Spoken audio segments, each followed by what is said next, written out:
तो आज हम लोग जानेंगे क्लास 9 के फर्स्ट चैप्टर जो है वास्तविक संख्या के बारे में। ठीक है ना, किसके बारे में जानना है? तो वास्तविक संख्या के बारे में। ठीक है, वास्तविक संख्या के फर्स्ट प्रश्नावली जो है एक का ए भारतीय वर्ग में, और उसमें कौन कौन टॉपिक आपको पढ़ना है एग्जिट में, उसके बारे में जानेंगे आज। ठीक है, देखिएगा यहाँ पर बोर्ड पे देखिएगा, है ना। वास्तविक संख्या फर्स्ट चैप्टर का नाम है रियल नंबर। प्रश्नावली भारतीय भवन का एक का ए, क्या तो प्रश्नावली तो भारतीय भवन का एक का ए। इसमें जो पढ़ना है आपको देखिएगा यहाँ पर, पहला टॉपिक पढ़ना है संख्याओं के बारे में, है ना। किसके बारे में पढ़ना है? तो संख्याओं के बारे में पढ़ना है। ठीक है, उसके बाद दूसरा टॉपिक जो है वो पढ़ना है संख्याओं का बढ़ता हुआ क्रम।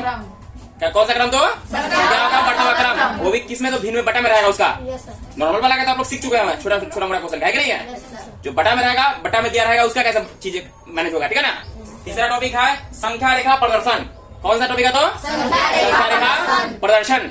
और अंतिम टॉपिक है दो संख्याओं के बीच में कुछ संख्याओं को निकालना। दो संख्या के बीच में 3 4 परमेय संख्या निकालना, है ना। ये अंतिम टॉपिक है आपका। ये 4 टॉपिक ही है प्रथम आपका प्रश्नावली में, एक का ए में भारतीय भवन का। ठीक है, इसमें से हम लोगों ने पिछली कक्षाओं में, है ना, पहला टॉपिक पढ़ लिए हुए थे संख्याओं के बारे में। मतलब कि संख्याएं कितने प्रकार की होती है ना। विभिन्न प्रकार के संख्याओं के बारे में हम लोग पढ़ चुके थे। किसमें? संख्याओं के बारे में जो टॉपिक था उसमें। मतलब फर्स्ट क्लास आपका कंप्लीट हो चुका है कि नहीं है। बच्चा आपका क्या है? तो संख्याओं का बढ़ता हुआ क्रम, संख्या रेखा प्रदर्शन, दो संख्याओं के बीच में संख्या लिखना। ठीक है, अब इसी को देखेंगे अच्छे से। अब इसमें तो हो चुका था, ये सब पढ़ाना है कि नहीं, लेकिन इसमें का संख्याओं के बारे में जो था टॉपिक, इसमें कुछ क्वेश्चन है, कुछ क्वेश्चन रह गया हुआ है संख्याओं के बारे में, है कि नहीं है। तो उस क्वेश्चन को देखेंगे संख्याओं के बारे में, जो डिपेंड देखेगा। पिछली कक्षाओं में हम लोगों ने किसके बारे में पढ़ा था? तो संख्याओं के बारे में। किसके बारे में पढ़ा था? तो स्टार्टिंग में जो प्रश्नावली एक है किससे संबंधित? तो संख्याओं के बारे, संख्याओं से संबंधित है कि नहीं, किससे संबंधित? तो अगर संख्याओं के बारे में आपको जानकारी नहीं है, सबसे पहले वो क्लास 1 को आप विजिट कर ले, है ना। तो अब इस प्रश्न का उत्तर आप दे पाइएगा, है ना, नहीं तो आप नहीं दे पाइएगा। ठीक है, चलिए कुछ प्रश्नों को देखते हैं यहाँ पर। प्रश्न संख्या एक है, क्या मतलब सत्य और असत्य का कथन को पहचानना। मतलब ये जो अब तक दिया हुआ इसमें कुछ कथन सत्य है, कुछ कथन असत्य है, आपको पहचानना है कौन सा कथन सत्य है, कौन सा कथन असत्य है। चलिए कथन को देखते हैं क्या क्या दिया हुआ। पहला आपका क्या दिया हुआ? प्रत्येक पूर्णांक एक परमेय संख्या भी है। ठीक है, तो पहले देखेंगे पहले पूर्णांक होता क्या है, चीज है कि नहीं है। पूर्णांक का जो है आपका एग्जाम्पल्स आपका यही था ना, आपका यही था एग्जाम्पल ना, यहाँ से लेकर इन्फिनिटी तक, है कि नहीं है। प्लस इन्फिनिटी से लेकर माइनस इन्फिनिटी तक, यही था पूर्णांक जी, है कि नहीं। यही था आपका पूर्णांक का, एक पूर्णांक का जो है कि एग्जाम्पल्स जो भी था, मतलब प्लस इन्फिनिटी से लेकर 0 से लेकर माइनस इन्फिनिटी तक जाएगा, है ना। और उसका बराबर परमेय संख्या। तो परमेय संख्या किसे कहते हैं? जिसे भी हम p बटे के रूप में लिख सके उसे क्या कहते हैं? तो परमेय संख्या कहते हैं। क्या कहते हैं? तो परमेय संख्या कहते हैं। जो भी संख्या है सब में बटा 1 लगा दीजिएगा तो बटा 1 हो जाएगा, तो p बटे के रूप में नहीं हो जाएगा जी। इससे यह सिद्ध होता है से प्रत्येक पूर्णांक जो है परमेय संख्या होता है। क्या होता है? तो होता है। इसका उत्तर जो होगा हाँ होगा, क्या होगा? सत्य होगा। क्या होगा? इसका उत्तर जो होगा क्या होगा? तो सत्य होगा। क्या होगा? तो ठीक है, यहाँ लिख दीजिएगा सत्य। ठीक है, अब देखिएगा दूसरा कथन देखते हैं, बी नंबर कथन। ठीक है ना, बी नंबर जो कथन है देखते हैं क्या लिखा गया, सभी लोग ध्यान से देखेंगे। प्रत्येक भिन्न एक परमेय संख्या है। अब ये अब पहले समझेंगे भिन्न संख्या क्या होता है आखिर में, है ना। भिन्न संख्या वैसी संख्या जिससे आप अंश बटे हर के रूप में लिखा जा सके, जो पिछले कक्षा में आपको बताया गया था। जहाँ पर ऊपर वाला जो होता है अंश होता है ना, नीचे वाला क्या होता है? हर होता है। अंश जो होगा हर से क्या होगा? छोटा होगा हमेशा। क्या होगा? तो छोटा होगा। तो मान लेते हैं यहाँ पर भिन्न संख्या लिखते हैं, जैसे 2 बटे 3 लिखते हैं। हमेशा भिन्न संख्या में ऊपर वाला क्या होता है? छोटा होता है, नीचे वाला बड़ा होता है। भिन्न संख्या लिख एग्जाम्पल में, तो बोला क्या? प्रत्येक भिन्न एक परमेय संख्या है। तो पूछा परमेय संख्या का डिफिनेशन थोड़ी देर पहले देखे थे, है कि नहीं है। क्या था? वैसी संख्या जिसे p बटा के रूप में मतलब बटा में लिखा जा सके, है कि नहीं। तो ये जो संख्या ऑलरेडी बटा में लिखा गया है, मतलब ये जो संख्या जो भिन्न संख्या है इसी को हम लोग परमेय संख्या भी कह सकते हैं, नहीं कह सकते हैं जी। ठीक है, तो ये कह सकते हैं प्रत्येक भिन्न संख्या एक परमेय संख्या है। ठीक है, क्लियर है। तो क्या उत्तर होगा? हाँ, क्या तो क्या उत्तर होगा इसका? सत्य। सत्य लिख दीजिएगा। ठीक है ना, उत्तर में आपका सत्य है। क्यों है आपका? क्लियर है। यहाँ पर थोड़ा एग्जाम्पल था, ठीक है ना, एग्जाम्पल था आपका। ठीक है ना, चलिए अगला कथन देखेंगे, सी नंबर कथन। कितना नंबर कथन? तो सी नंबर कथन क्या कहा जा रहा है। ठीक है, चलिए ध्यान से देखिएगा। बोला जा रहा है प्रत्येक प्राकृत संख्या एक पूर्ण संख्या होती है। तो सबसे पहले थोड़ा विजिट करेंगे, थोड़ा सा रिकैप करेंगे प्राकृत संख्या का, उसके बाद पूर्ण संख्या का होता क्या है ये, है कि नहीं। पिछले कक्षाओं में हम लोगों ने पढ़ा था उसके बारे में। ठीक है, तो देखेंगे उसको, देखिएगा ध्यान से। तो प्राकृत संख्या का जो आपका एग्जाम्पल्स था वो क्या था आपका? प्राकृत संख्या का बताइए। 1 2 3 4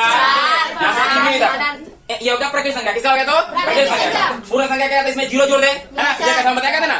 अगर प्राकृत संख्या के समूह में 0 जुड़ जाए तो पूर्ण बन जाता है। क्या बन जाता है? तो पूर्ण संख्या बन जाता है। ठीक है ना, चलिए देखिएगा इसका जो है आपका 0 1 2 3 जहां से अनंत तक जाएगा। ठीक है ना, कोई दिक्कत नहीं। आपको अब कथन देखते हैं, कथन क्या कहा गया है। क्लियर। प्रत्येक प्राकृत संख्या पूर्ण संख्या है। बताइए हाँ है, जो प्राकृत संख्या का समुचवा है इसमें आता है, देख लो एक से आ रहा है ना चीजें, इसका जो भी संख्या सब संख्या इसमें आएगा, इसलिए एक प्राकृतिक संख्या जो होगा क्या होगा, एक पूर्ण संख्या होगा।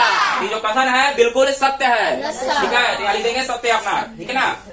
ये दोनों जो था आपका, ये दोनों समझाने के लिए था, किसके लिए, तो समझाने के लिए चीजें हैं, तो जिससे आपका है ना जो डाउट है क्लियर हो जाए, है कि नहीं है। चलिए अब नेक्स्ट अगला कथन जो है देखिएगा, जी नंबर जो कथन है क्या कहा जा रहा है, ठीक है। चलिए देखिएगा, प्रत्येक पूर्णांक एक पूर्ण संख्या होती है। सबसे पहले पूर्णांक संख्या के बारे में जानेंगे, पूर्णांक संख्या के बारे में यहाँ पर जान चुके ऑलरेडी पहले ही। पूर्णांक संख्या का समुच्चय क्या है कि नहीं है, मतलब पूर्णांक संख्या का जो समुच्चय है वो क्या है आपका, प्लस 0 से लेकर प्लस इन्फिनिटी से लेकर माइनस इन्फिनिटी तक, अनंत तक है क्या जी, ठीक है। तो आप लिख दीजिए इसका जो है आपका है कि नहीं है, अनंत तक इधर जाएगा, इधर आपका जो है -1 -2 -3 लिख दीजिए, डॉट देकर इधर अनंत तक इधर भी जाएगा, ठीक है ना। अब इधर जब पूर्ण संख्या का क्या था आपका 0 1 2 3, यही था ना समुच्चय इसका। अब देखेंगे दोनों का जांच करते क्या बोला गया, अब देखेगा दोनों का, अब देखेंगे दोनों को जांच करेंगे कथन को, क्या कथन कहा जा रहा है, कथन क्या कहा जा रहा है, प्रत्येक पूर्णांक मतलब ये जो है प्रत्येक पूर्णांक ये जो है कि एक पूर्ण संख्या है। अभी देखना है क्या ये वाला संख्या जो है पूरा में आ रहा है ना, क्योंकि प्लस वाला तो आ रहा है लेकिन माइनस वाला में गायब है, माइनस वाला पूर्ण संख्या में गायब है। यही कारण है से प्रत्येक पूर्णांक जो है पूर्ण संख्या कैसे हो जाएगा, प्रत्येक जो पूर्णांक है पूर्ण संख्या कैसे हो जाएगा, नहीं हो पाएगा, कभी नहीं होगा, ध्यान रखिएगा। यहाँ इसका उत्तर होगा असत्य होगा, क्या होगा, तो असत्य। आई होप कि आप लोग का डाउट क्लियर होगा, है कि नहीं है। डाउट हो तो पूछ सकते हैं, ठीक है, कोई दिक्कत है तो खड़ा होकर पूछ सकते हैं, ठीक है। चलिएगा देखेंगे अगला कथन, ई नंबर कथन क्या कहा जा रहा है, ठीक है ना। बोला जा रहा है प्रत्येक पूर्ण संख्या एक प्राकृतिक संख्या होती है क्या, ये पूछा जा रहा है आपसे। पहले क्लियर कर लेते हैं इसका, इसका समुच्चय पूर्ण संख्या, प्रत्येक पूर्ण संख्या का समुच्चय 0 1 2 3 से लेकर अनंत तक, यही ना। प्राकृतिक संख्या का समुच्चय 1 2 3 4 यहाँ से अनंत तक। अब पूछा क्या जा रहा है, देखिए देखिएगा पूछा क्या जा रहा है यहाँ से देखिएगा, ठीक है ना। प्रत्येक पूर्ण संख्या मतलब ये जो संख्या है एक प्राकृतिक संख्या है, नहीं है, असत्य है, क्या है तो असत्य, क्योंकि इसमें का 0 इसमें एवं नहीं करता है ना। इसमें का 0 अगर आ जाता तो हो जाता, नहीं आता है ना 0, इसलिए प्रत्येक पूर्ण संख्या जो प्राकृतिक संख्या नहीं हो सकती है, कैसे हो जाएगा जी, ये अलग चीज है, मैं 0 एक्स्ट्रा ये बोला जा रहा, पूछ रहा है क्या सब में आता है का, ये नहीं पूछ रहा है आपसे, क्या प्रत्येक पूर्ण संख्या प्राकृतिक संख्या में आता है का, ये नहीं पूछ रहा है, नहीं आता है जी, असत्य है ना करण। असत्य में लिखेंगे, क्या लिखा जाता है असत्य, क्या उत्तर लिखेगा तो असत्य लिखा, क्या लिखेगा तो क्या अंतिम कथन कहा जा रहा है कि नहीं है। चलिए देखिएगा F नंबर, ठीक है, देखिएगा क्या बोला जा रहा है, प्रत्येक परमेय संख्या एक पूर्णांक होती है क्या, आपसे पूछा जा रहा है, क्लियर कर लेते हैं। परमेय संख्या बताया था ना, जिसे p बट्टे के रूप में लिखा जा सके, जिसके बट्टा में आप लिख दे उसे क्या कहते हैं, परमेय संख्या कहते हैं, क्या कहते हैं तो परमेय संख्या कहते हैं, है ना। बरसते रूप में नहीं होना चाहिए कि नहीं है, रूट में अगर हो तो पूर्ण वर्ग संख्या होगा, है कि नहीं है, ठीक है। चलिए देखिएगा पूर्णांक तो पता ही है आखिर में 0 से लेकर प्लस इन्फिनिटी से लेकर माइनस इन्फिनिटी तक जाता है क्या, ठीक है ना। तो बोला जा रहा है प्रत्येक परमेय संख्या, प्रत्येक परमेय संख्या के बारे में बात हो रहा है। तो परमेय संख्या किसे कहेंगे, कोई भी संख्या लीजिए, जैसे आपका 4 है कि नहीं है, 5 किसी बटा मिल सकता है, बटा कीजिएगा बटा हो जाएगा, नहीं हो जाएगा, कोई भी संख्या लिखिएगा, ठीक है। परमेय संख्या में आपका क्या आ जाएगा, ये भी 4/5 भी आ जाएगा, क्या आ जाएगा 4/5 भी आ जाएगा, परमेय संख्या में 4/5 भी आ जाएगा। अब बात करते हैं पूर्णांक में, पूर्णांक का क्या है आपका 0 से लेकर प्लस इन्फिनिटी से लेकर माइनस इन्फिनिटी तक, कहाँ जाएगा माइनस इन्फिनिटी तक, ठीक है ना, माइनस इन्फिनिटी तक जाएगा। क्या बताइए क्या बट्टे वाला संख्या में आएगा, नहीं, बट्टे वाला संख्या कर बना दे रहा है ना, ये में चला था नहीं चलाता, तो मतलब कि क्लियर है प्रत्येक परमेय संख्या एक पूर्ण संख्या नहीं होगा, क्योंकि परमेय संख्या में बट्टू वाला आता है ना, बट्टू वाला तो चलाता है ना जी, कैसे हो जाएगा, नहीं हो पाएगा, क्या होगा असत्य होगा, क्या होगा तो उत्तर होगा आपका असत्य, लिख लीजिएगा इसका, ठीक है। आशा है कि आप लोग को ये डाउट क्लियर हो गया होगा, है कि नहीं है, संख्याओं से संबंधित जो डाउट है।